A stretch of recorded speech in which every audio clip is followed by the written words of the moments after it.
I think people here in the Quincy area are wanting something different. You know, people have to wait 2, 3, 4 weeks to get into a provider. Being independent allows us to do things differently. It's one of the things we've prided ourselves on, is getting people in the door quickly. We can really help those student athletes. That might be the difference between getting in a game versus not getting in a game. And not just if there's been an injury. We can help them get stronger. Having the relationship with XCEL Performance Health and Wellness is a game changer. I don't really think there's anything like it in the area. That's an advantage. It's made us better.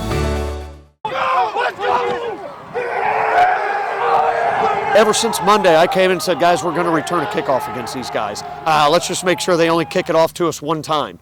But we are going to return a kickoff against it. It couldn't have happened at a better time than the opening kickoff of the game, you know.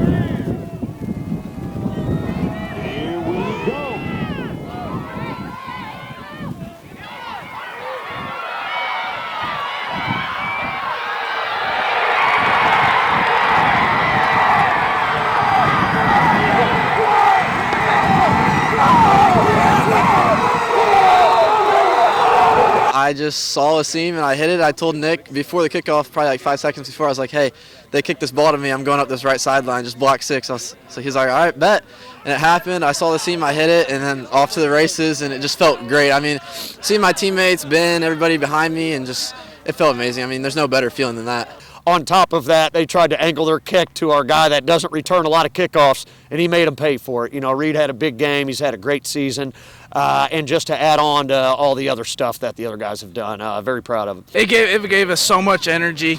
Getting that first touchdown right off the bat, it helps a lot when you get the first touchdown of the game. Amid so much pregame drama, a weather delay, behind-the-scenes haggling over adequate stadium seating capacity, and then that 11th hour venue change to Hermann, Missouri, Reid Holliday's game-opening 96-yard kickoff return proved instantly that Hannibal's lone focus Sunday was the business of football domination. A tone setter for sure, but perhaps not even Reid's most meaningful first-quarter contribution to the cause, as a third down and forever touchdown strike from Wyatt Dorsey to Holliday provided the flashpoint that ignited the Pirate offense for good. I mean, obviously it was a 12-yard comeback, 12 back to 10. We've ran it all year, and it's been working. So I got it. I saw my DB. He kind of dove for it, and I look up, and there's just green grass, like no one's there. And then I see 3 out of the corner of my eye. He's kind of got the angle. So I did a little stutter step on him, and he kind of bit for it. And then I just made a cut, and he went flying and went in the end zone. And I was like, all right, that's the way to get it started. Like, this is our game for sure. We're not letting up. Yeah, it really was. You know, they and we kind of knew that. We were like, guys, it may take a series, it may take a drive to adjust to their speed, their quickness, athleticism, but you know that. And you're right. We were getting a little bit kind of starting to try to figure stuff out. Okay, what are they doing? We didn't have any film or anything to look at because nothing was working. So you know, we got in a long situation, ran a pass play that we felt really good about. Knew that Reid was going to make the catch, but he did a great job of turning that catch into something big. Yeah, we all had energy, a bunch of confidence, and then we just kept it rolling throughout the game. And so it was the Dragons, to quote Lindsey Buckingham, would find out long ago that it's a long way down Reid Holliday Road. But what was to follow was more road grader than anything else, as Cade Hoskins punched home a 49-yard touchdown rumble behind an offensive line that suddenly found its tipping point in the trenches. When I turned the dude, I looked over, I heard everyone cheering, I looked up and I seen Cade bursting through the hole, and he was just gone. The Pirates would add one more score before the half, courtesy of a long, pulverizing drive, capped off by a Wyatt Dorsey keeper to take a 28-0 lead into the halftime locker room.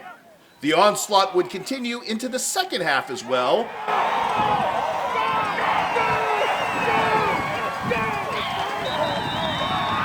Set up a 4th down touchdown strike from Dorsey to tight end Alex Arthod to trigger the blowout clock at 35-0. I just sit and try to find a pocket, get open.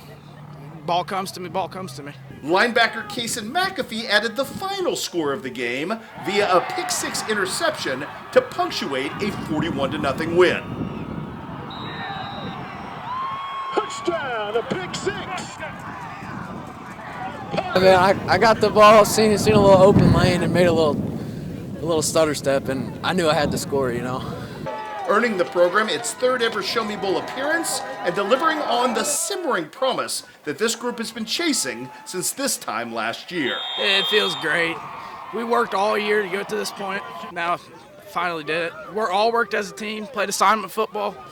Feels great. I mean, it's just amazing. We're truly blessed, and I mean, this team's something special. Especially as a sophomore, I'm happy that we made it.